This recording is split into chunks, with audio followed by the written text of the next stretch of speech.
நல்லா சுகமாக இருக்குது சொரியும் போது. என்ன இப்படி எரியுது? சொரியும் போது சுகமாக இருந்தது, இப்போ அரிக்குது, இப்போ எரியுது. இதுக்கு ஒரு மருந்து போடலாம். மருந்து போட்டாச்சு. இதே மாதிரி தான் கடனும். வாங்கும்போது சுகமாக இருக்கும், கட்டும்போது ரொம்ப கஷ்டமாக இருக்கும். ஆனால் அதுக்கு மருந்து என்ன, அதுக்கு சொல்யூஷன் என்ன அப்படின்னு நிறைய பேருக்கு தெரியாது. 10 வருஷத்துக்கு முன்னாடி கேட்டீங்க அப்படின்னா அப்போ 500 ரூபாய்க்கு கஷ்டப்பட்டுட்டு இருந்திருப்பாங்க. 500 ரூபாய் திருப்பி கொடுக்குறதுக்கு சிரமப்பட்டு இருப்பாங்க. இன்றைக்கும் பார்த்தீங்க அப்படின்னா அவங்களுக்கு 3 லட்சம் 4 லட்ச ரூபாய் கடன் இருக்கும்.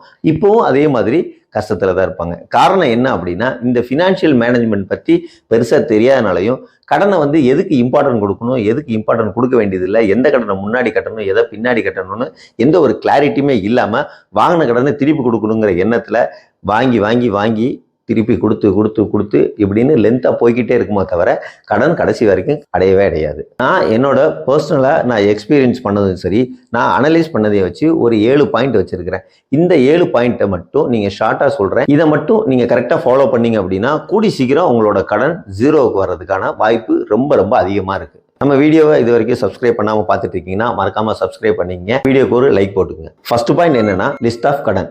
உங்களுக்கு எவ்வளோ கடன் இருக்கு அப்படிங்கிறத ஃபர்ஸ்ட் பாருங்க. ஃபர்ஸ்ட் யார்கிட்ட எவ்வளோ கடன் வாங்கியிருக்கோம் அப்படின்னு ஒரு நோட் எடுத்து எழுத ஆரம்பிங்க. அதே மாதிரி எவ்வளோ இன்ட்ரெஸ்ட்ல வாங்கியிருக்கிறோம், ஃபர்ஸ்ட் யாருக்கிட்ட அதிகமான வட்டிக்கு கடன் வாங்கியிருக்கிறோம், யாருக்கு கம்மியான தொகை திருப்பி கொடுக்கணும் அப்படிங்கிறத ஃபர்ஸ்ட் எழுதுங்க.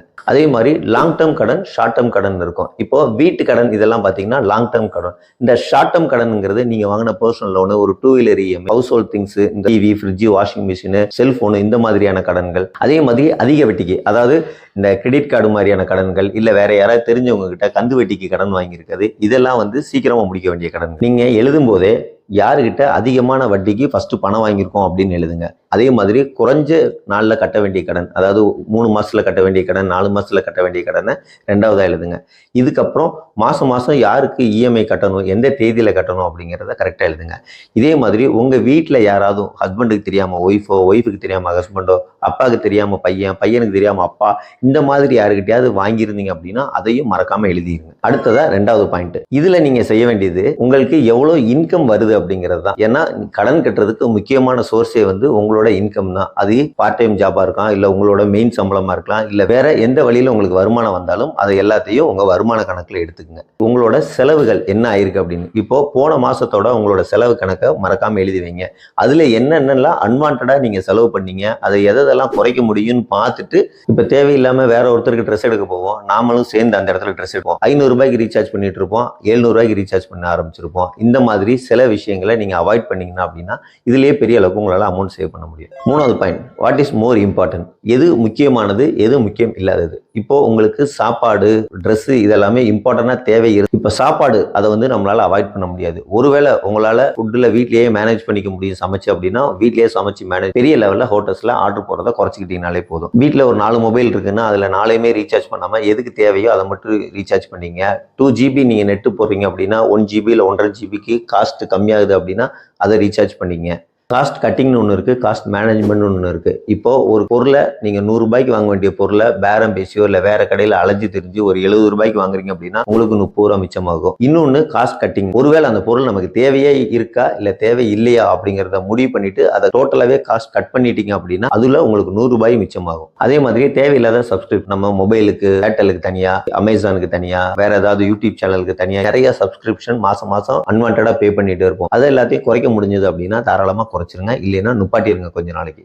அடுத்ததான் 4வது பாயிண்ட். இந்த 4வது பாயிண்ட் ரொம்ப இம்பார்ட்டன்டான பாயிண்ட். இதுல என்ன அப்படின்னா உங்களுக்கு 2-3 கடன் இருந்தது அப்படின்னா எது அதிக வட்டி. ஃபார் எக்ஸாம்பிள் நீங்க ஒரு கிரெடிட் கார்டு வாங்கி மாசம் மாசம் மினிமம் டியூ மட்டும் கட்டிட்டே இருப்பீங்க. இதனால உங்களுக்கு பெரிய அளவுக்கு சிபில் ஸ்கோர் அடி வாங்கும். அதே மாதிரி பெரிய அளவுக்கு அமௌண்ட் ஏறிட்டே போகும், உங்களோட கடன் குறையாமே இருக்கும். அதே பேங்க்ல நீங்க 14% 16% ஒரு பர்சனல் லோன் வாங்கி அந்த கிரெடிட் கார்டை கட்ட முடியும். ஏன்னா கிரெடிட் கார்டுக்கு 36% 45% வரைக்கும் ரேட் ஆஃப் இன்ட்ரெஸ்ட் வரும்.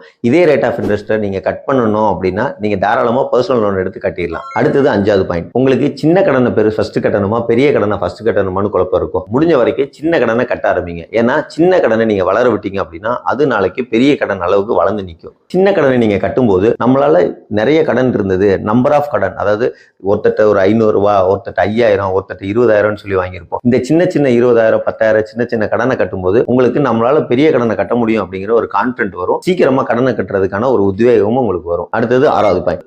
ஹோம் லோன் வாங்கியிருப்பாங்க.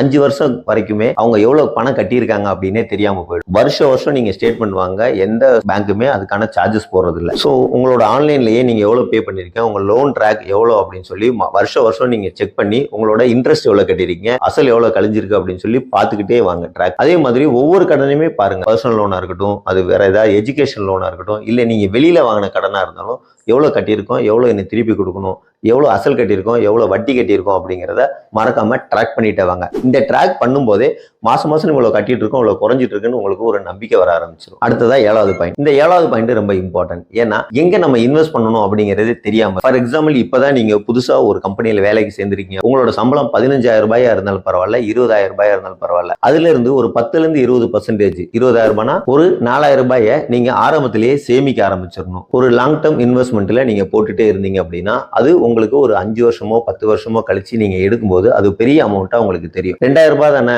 அதுல என்ன பெருசா சேவிங் ஆயிருப்போகுது அப்படின்னு நினைக்கவே நினைக்கிறேன். ஏன்னா வெறும் 15,000 ரூபாய் போட்டு ஆரம்பிக்கப்பட்ட ரிலையன்ஸ் கம்பெனி தான் இன்னைக்கு 8,000 கோடி ரூபாய் செலவு பண்ணி கல்யாணம் பண்ற அளவுக்கு வளர்ந்து அப்படிங்கிறது உண்மை. ஒரு பெட்ரோல் பங்க்ல வேலை செஞ்சவர் எப்படி இவ்வளவு கோடிக்கு அதிபதி ஆனார் அப்படின்னா இந்த 15,000 ரூபாய் அவர் சம்பாதிச்சது கரெக்டான இடத்துல இன்வெஸ்ட் பண்ணி கரெக்டான தொழில ஆரம்பிச்சதுனாலதான் இன்னைக்கு அவங்க பேர பிள்ளைங்க 8,000 கோடி ரூபாய் செலவு பண்ணி கல்யாணம் பண்ற அளவுக்கு வளர்ந்துருக்காங்க. நீங்களும் இதே மாதிரி உங்களோட பணத்தை சரியான இடத்துல இன்வெஸ்ட் பண்ணுங்க. கூடிய சீக்கிரம் கடனை அடைச்சிட்டு அதை இன்வெஸ்ட்மெண்ட் பொருளாவோ இல்ல கரெக்டான சொத்து வாங்குறதுல நீங்க இன்வெஸ்ட் பண்ணிட்டீங்க அப்படின்னா உங்களோட அடுத்த ஜெனரேஷன், அதுக்கு அடுத்த ஜெனரேஷன் எல்லாம் பெரிய அளவுக்கு சந்தோஷமா இருப்பாங்க.